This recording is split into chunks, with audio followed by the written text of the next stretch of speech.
आपण ज्या महान मातेला वंदन करतो त्या केवळ शिवाजी महाराजांच्या आई नव्हत्या, त्या स्वराज्याच्या पहिल्या शिल्पकार होत्या, राजमाता जिजाऊ.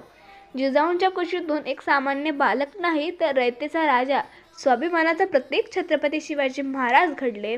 जिजाऊंनी केवळ जन्म दिला नाही, संस्कार दिले. त्यांनी तलवार हातात घेण्याआधी कर्तव्य आणि धर्म आणि स्वराज्याची शिकवण दिली. रामायण महाभारत ऐकून त्यांनी शिवबाला शिकवले की अन्यायाविरुद्ध उभं राहणं हे धर्मकार्य आहे.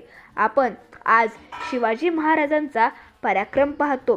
त्या पराक्रमामागे राजमाता जिजाऊंची तपस्या, त्याग आणि धैर्य उभं आहे. जिजाऊ म्हणजे केवळ आई नाही, जिजाऊ म्हणजे धैर्य, संस्कार, स्वराज्याची जिद्द. आजच्या काळातही प्रत्येक आईने जिजाऊंचा आदर्श घेतला पाहिजे. प्रत्येक समाज नक्की बदलू शकतो. या पवित्र जयंतीनिमित्त आपण संकल्प करूया की स्वाभिमान, सत्य आणि न्यायाचा मार्ग कधीही सोडणार नाही. राजमाता जिजाऊंना मानाचा मुजरा, मानाचा मुजरा. जय भवानी, जय शिवाजी, जय जिजाऊ.